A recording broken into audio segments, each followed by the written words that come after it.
Bem-vindos de volta à disciplina de Ciências do Ambiente e das Engenharias. Na aula de hoje nós vamos discutir alguns conceitos básicos a respeito de impacto ambiental, ainda relacionado ao conteúdo de contaminação e poluição.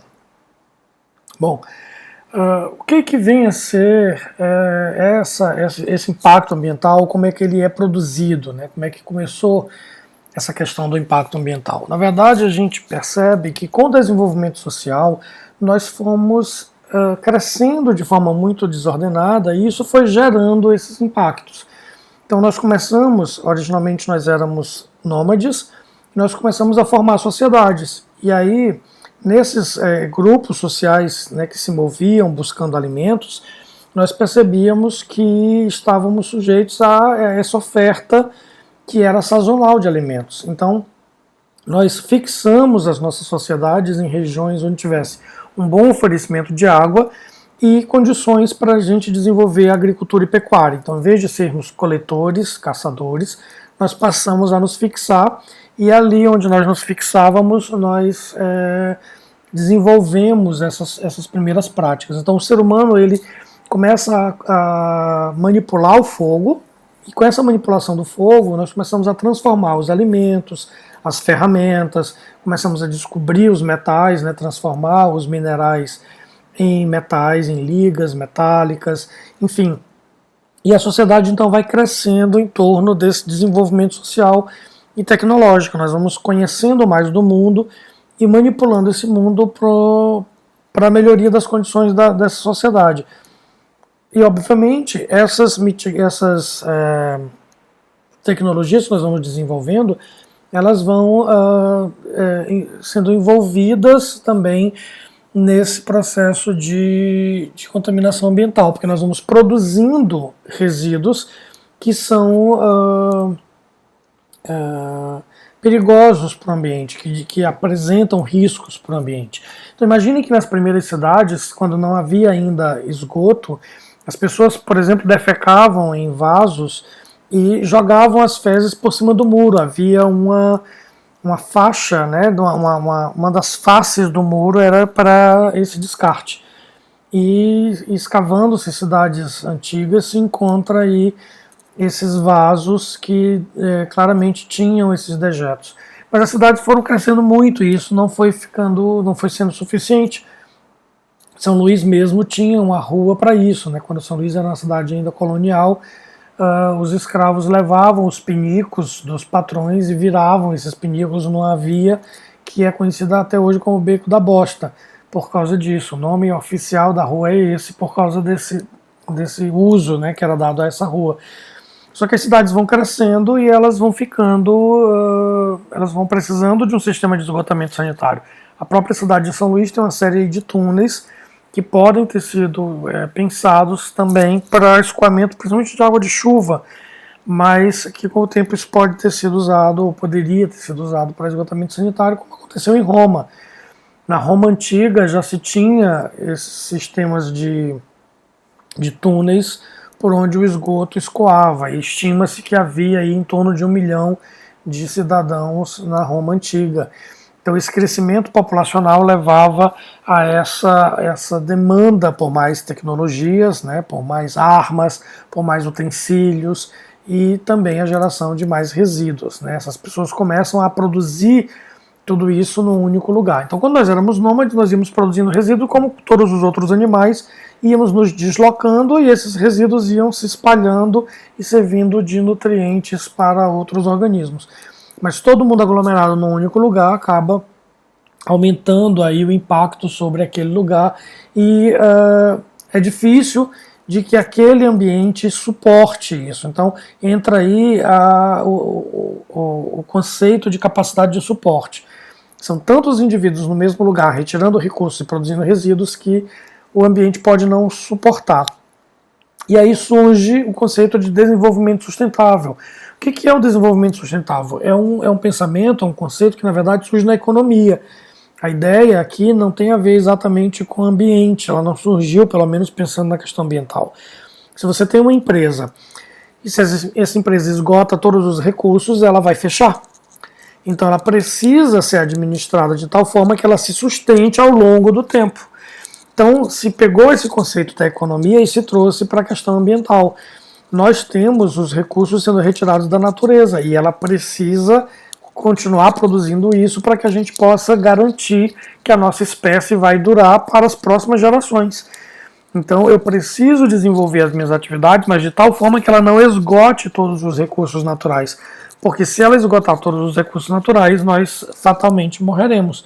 Então é preciso que a gente tenha um pensamento diferente sobre esse processo produtivo para que a gente possa trabalhar dentro desse conceito de sustentabilidade, que seria a propriedade daquilo que se sustenta em um certo nível de qualidade por um determinado tempo. Então estabelece-se aí condições mínimas, né, para a garantia da qualidade de vida. Porque não adianta nada você desenvolver suas atividades, ter dinheiro e não ter comida. Né? De que vai adiantar se a terra parar de produzir? De que adianta ter dinheiro se você não vai ter o que comprar para comer? Então, essas medidas de controle desses impactos e dessa degradação ambiental, elas podem ser classificadas, né, de acordo com duas coisas. De acordo com o tempo, elas podem ser preventivas, e aí significa que elas vêm antes do dano acontecer, ou corretivas. Ainda quando a gente está falando de prevenção, existem dois princípios no direito ambiental. O princípio da prevenção e o princípio da precaução. Qual é a diferença entre prevenir e precaver? A prevenção acontece quando eu sei os riscos e por isso eu vou tomar as medidas necessárias para que aquilo não aconteça. Isso é prevenção. Por exemplo, se eu e a minha parceira estamos querendo ter relações sexuais e ela está no período fértil. Eu sei que ela está no período fértil, nós dois sabemos disso. Para prevenir uma gravidez, nós usamos um preservativo. Então ele se chama preservativo porque a gente vai preservar, né, a gente vai se preservar de uma gravidez indesejada. Então essa prevenção, ela acontece porque eu conheço os riscos. Já a precaução acontece quando nós não conhecemos o risco. Então a gente tomou um vinho numa noite especial e perdemos a cabeça, não sabemos mais que dia é hoje, perdemos a tabelinha e não sabemos se tem ou não o risco de engravidar. Então é melhor usar a camisinha. Então isso é uma precaução. Com relação à questão ambiental, por exemplo, a prevenção, eu sei que se eu tenho, por exemplo, hipoteticamente eu tenho uma represa onde eu guardo resíduos de mineração, né? Isso no estado hipotético chamado Minas Gerais. Aí eu sei que se essa represa romper, ela vai contaminar os rios na sequência, as comunidades, vai afetar a vida das pessoas, vai matar bichos e vai chegar até o mar. Então eu vou tomar medidas que previnam esse rompimento dessa represa ou que eu possa, havendo rompimento, ter outras formas de contenção de forma que eu previno o dano ambiental. Então isso é uma medida preventiva, que ela é anterior ao dano acontecer, mas eu sei o risco que aquilo corre, né? Se eu não conheço o direito risco, e aí um bom exemplo disso no Brasil foi a entrada dos transgênicos. Originalmente, quando se começou a falar dos transgênicos, se falava de não saber qual o efeito disso no ambiente. Se eu tenho espécies que elas tiveram uma modificação genética feita em laboratório para, por exemplo, serem mais resistentes a uma praga, alguma coisa assim, eu não sabia qual era o efeito disso. Os transgênicos não são tão novos. Se usa transgênicos, por exemplo, na produção de insulina. Uma bactéria tem o seu gene modificado para produzir insulina. Então isso já se usava há algum tempo, mas era um ambiente fechado, dentro de laboratórios e tal. Para levar um milho, uma soja, uma coisa assim para o campo, o nosso medo era que isso se espalhasse, se reproduzisse com as espécies selvagens e que isso produzisse coisas que a gente não sabia o que era e onde ia dar. Então, como medida de precaução, a princípio os transgênicos não foram liberados e os estudos foram sendo realizados. Hoje em dia alguns transgênicos já estão liberados, mas o que impediu esse lançamento imediato no mercado foi o princípio da precaução, ou seja, eu não conheço o risco, para precaver a gente impede que isso aconteça por um tempo, enquanto os estudos comprovam se aquilo é seguro ou não. Então as medidas preventivas, como eu disse, né, elas antecipam o próprio impacto ambiental, elas impedem que esse impacto aconteça, ou eles diminuem essa ocorrência, ou ainda o tamanho do prejuízo, né? Obviamente que ele tem um menor custo e uma maior eficiência, essa é a grande vantagem, mas ele exige aí uma etapa boa de planejamento. Eu preciso realmente avaliar todas as variáveis envolvidas na questão. E ele tem uma boa resposta econômica e social, porque dá um menor custo, dá uma maior eficiência e dá menos danos, tanto para o ambiente como para as pessoas, né? Então a resposta social e econômica é muito melhor. E aí, como eu disse, a palavra-chave é planejamento, é realmente se preparar antecipadamente. As medidas corretivas, elas são aquelas que o dano aconteceu, eu não tenho mais o que fazer a não ser corrigir o dano. Então, elas não têm mais uma opção, eu não posso dizer, não vou fazer. Eu sou obrigado a fazer por lei. Elas são muitas vezes onerosas e algumas vezes difíceis de implementar. Imaginem um derramamento de óleo, por exemplo, no meio do manguezal, né? Eu não consigo colocar máquinas para entrar ali, porque o terreno é de lama. Eu não posso cortar a vegetação para entrar, porque essa vegetação é exatamente o que é protegido naquele lugar. Enfim, é muito difícil tratar um ambiente como esse. Então, se eu faço um oleoduto passando por uma região de mangue, eu tenho que tomar todas as medidas preventivas possíveis, porque as corretivas são muito difíceis ou muito caras de serem implementadas. Então, a gente precisa ter garantia de que eu tenho acesso a essa área, de que eu posso usar técnicas, e nem sempre isso é simples ou barato. Uma outra forma, né, de avaliar ou de classificar as medidas de controle de degradação ambiental seria com relação a aspectos físicos. Se ela tem algo físico, ela é estrutural. Se não, se ela é mais subjetiva, ela é não estrutural. Então, a execução de obras e a instalação de equipamentos são medidas estruturais, porque elas têm um componente físico. Eu vou realmente instalar algo, construir algo. E um exemplo são as estações de tratamento de efluentes, né? Por exemplo, eu tenho uma indústria, ela produz efluentes, então eu vou recolher os efluentes líquidos e tratá-los antes deles serem descartados. Ou a instalação de filtros em chaminés, né? No livro-texto que eu mencionei para vocês, ele fala sobre diluir poluentes, né, dentro da própria indústria. Isso atualmente é proibido por lei. Estou mencionando aqui porque vocês podem encontrar em alguma literatura mais antiga, mas a lei proíbe isso. Por que a lei proíbe isso? Alguém poderia pensar assim, Joselito, eu estou trabalhando numa indústria, ela tem um conjunto de caldeiras que produz água. É água quente, mas é água. E eu tenho um outro resíduo, um outro efluente que ele é líquido. Ele está fora do padrão de lançamento dado pela legislação e ele é mais frio. Se eu misturar esse efluente frio que tem poluentes com essa água quente, eu vou resfriar essa água, eu consigo atingir o padrão de lançamento por conta da temperatura, e eu vou diluir esses poluentes e eles entrarão dentro da faixa permitida por lei. Muita gente pensava em fazer isso. Mas a lei proíbe por quê? Porque a taxa de lançamento é a mesma. Vocês sabem que taxa tem a ver com a massa transferida, né? A transferência de massa. Então, se eu ia entrar com 2 toneladas de mercúrio diluído em 5.000 litros d'água, por exemplo, e eu botei agora para 50.000 litros d'água, continua sendo 2 toneladas de mercúrio. Esses números que eu estou dizendo são absurdos, mas é só para a gente ter uma ideia assim. Se eu tiver, sei lá, 5 gramas de chumbo em um copo d'água, e aí eu misturei num tanque d'água, ele continua sendo 5 gramas de chumbo, ele só está num espaço maior. Mas o que vai chegar no ambiente é exatamente a mesma quantidade. Então, por isso a lei proíbe. Não é permitido mais diluir poluentes. Mas a instalação de filtros, aeradores, outros equipamentos são medidas chamadas de estruturais. As medidas não estruturais são aquelas que não vão envolver esse aspecto físico. Né? Elas geralmente também possuem um menor custo e maior facilidade de implantação, porque elas não têm esse aspecto que é físico, que é às vezes monetário, né? Ou o aspecto monetário aí é mais leve. Então, por exemplo, criar uma área de proteção ambiental, isso não é tão caro. É uma folha de papel e uma caneta. Manter essa área de proteção ambiental é mais caro. Garantir que ela não vai ser invadida é mais caro e mais difícil. Garantir que alguém não vai jogar resíduo nela não é fácil, é mais difícil. Mas a criação é fácil.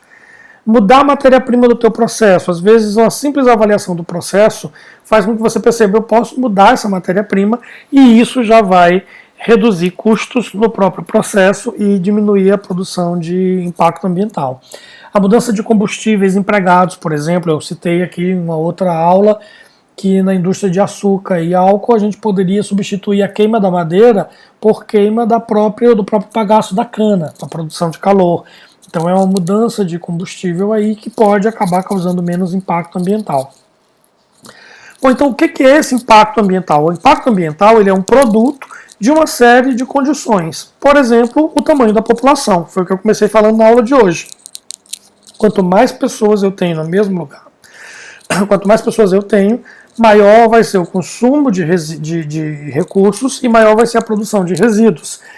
A distribuição da população é uma outra questão. Se eu tenho esse monte de gente no mesmo lugar, a pressão sobre aqueles recursos é maior. Vamos imaginar a quantidade de pessoas que nós temos na Amazônia, né? Então tem um monte de pessoas espalhados pela Amazônia, esse impacto é menor do que aproximadamente 17 milhões de pessoas na cidade de São Paulo. Então chega um momento na cidade de São Paulo em que você tem crise de água, crise de tratamento de efluentes, crise de tratamento de resíduos sólidos, porque é muita gente no mesmo lugar. Essa população é aproximadamente igual à população de Portugal.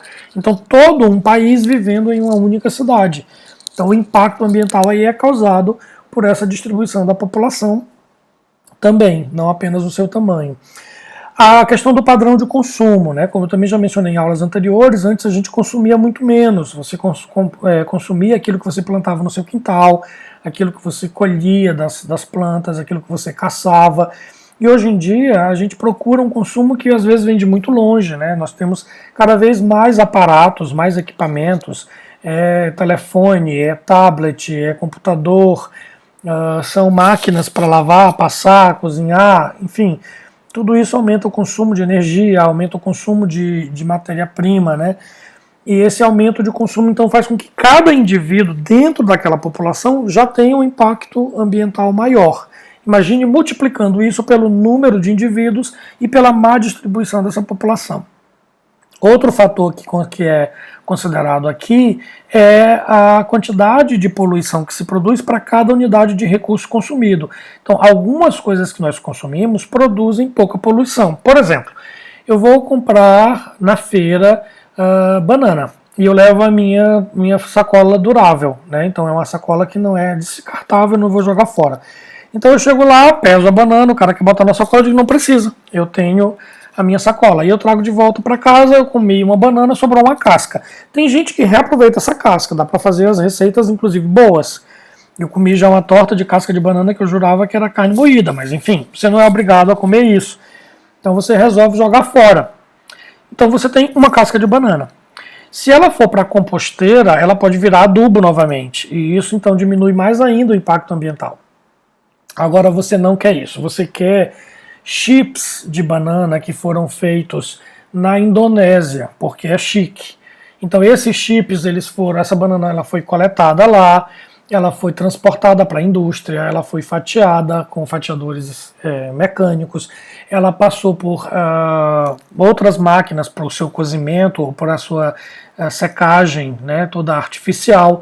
Depois elas foram embaladas numa embalagem que também veio do petróleo, que virou polímero, que recebeu um conjunto de tintas, e aí ela foi embalada e foi empacotada numa caixa de papelão, que já foi floresta um dia, e aí essas caixas de papelão entram num navio, esse navio vem queimando combustíveis fósseis da Indonésia até chegar nos centros de distribuição, onde eles pegam caminhões, chegam finalmente no supermercado, onde você compra, né, naquele supermercado que está sendo mantido lá com ar-condicionado, com lâmpadas, enfim, todo um consumo de matéria-prima e de energia para no final você comer banana.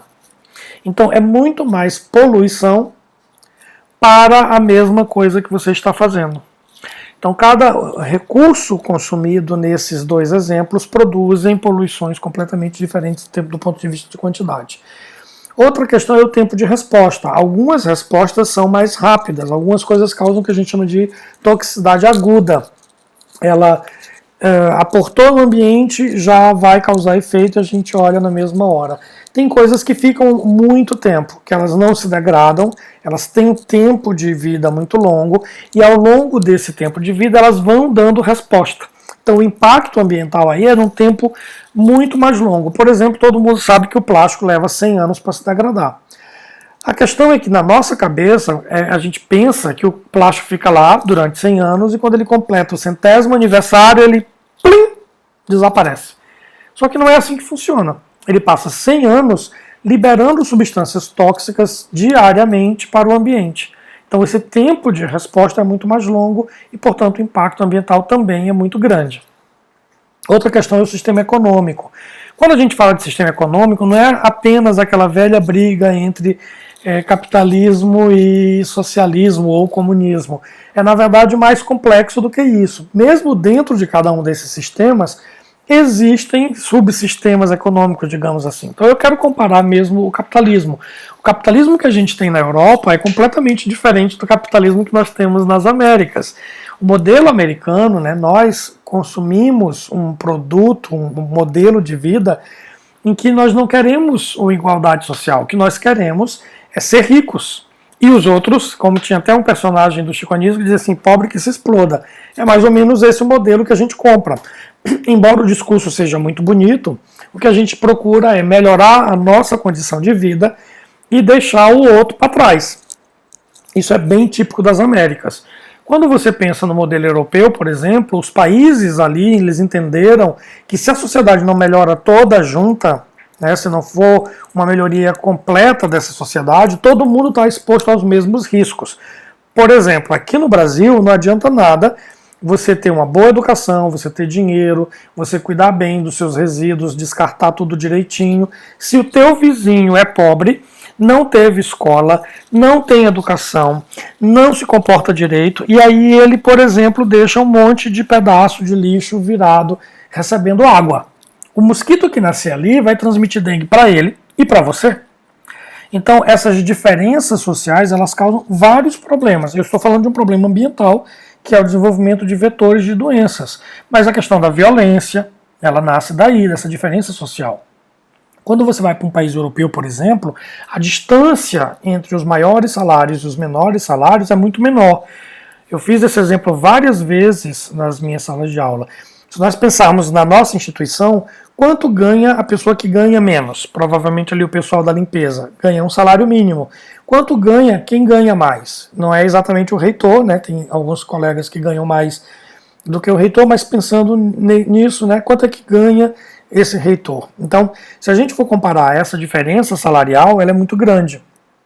Eu trabalhei no Instituto de Pesquisa na Europa, lá em Girona, na Espanha, e quem ganhava menos, que era o porteiro, ele ganhava 1.500 euros.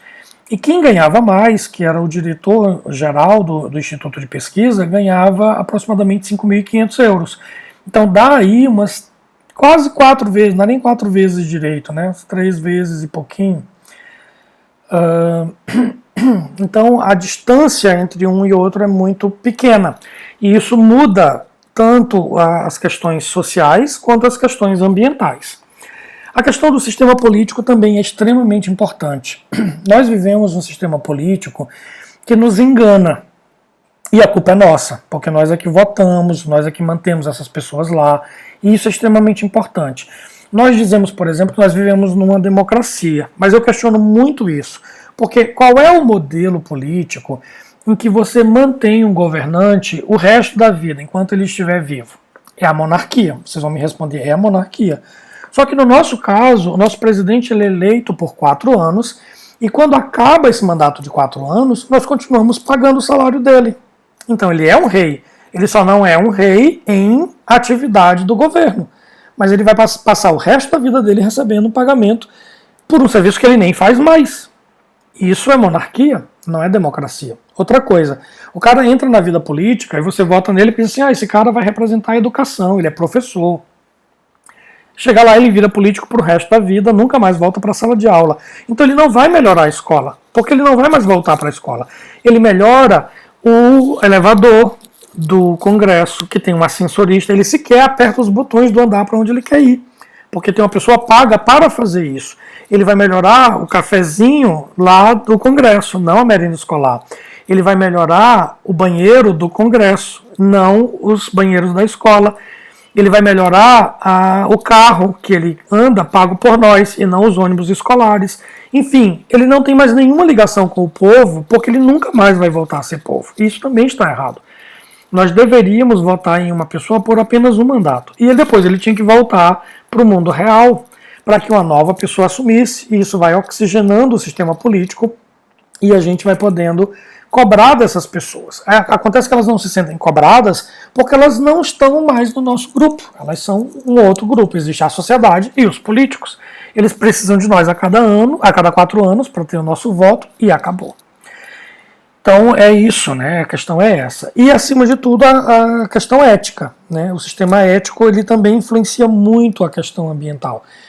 Eu discuto muito com isso com os meus alunos, assim, porque eu vejo pessoas assim, eu vi um cachorro na rua, isso em Rio Grande acontece muito, os alunos se organizam e eu acho esse trabalho muito bonito.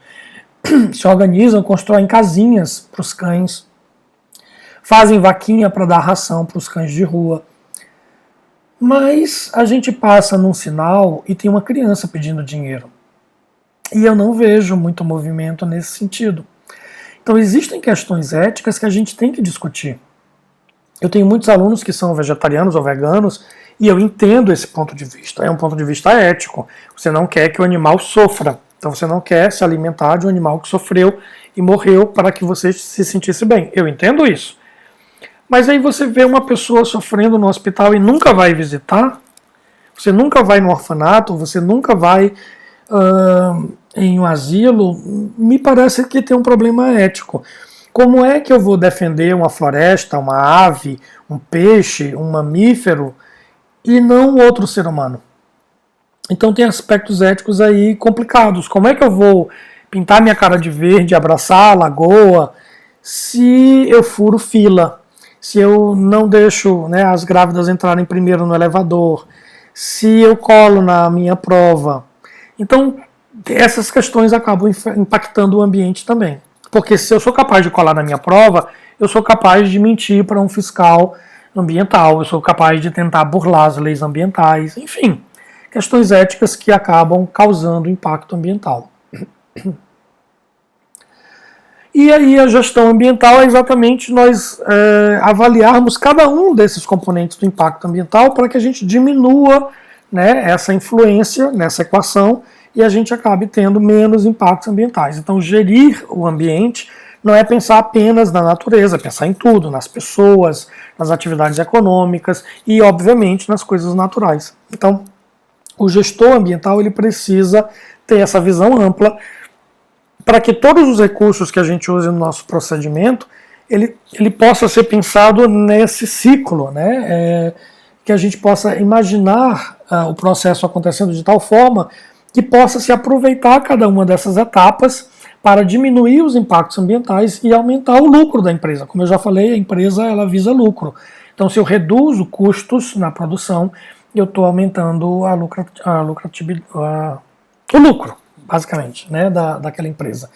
Então, essa é uma visão que é importante, principalmente para os profissionais da área de engenharia, porque são vocês que são capazes de mexer nos processos produtivos. Continuem os estudos e mais dúvidas coloquem ali no ambiente virtual de aprendizagem.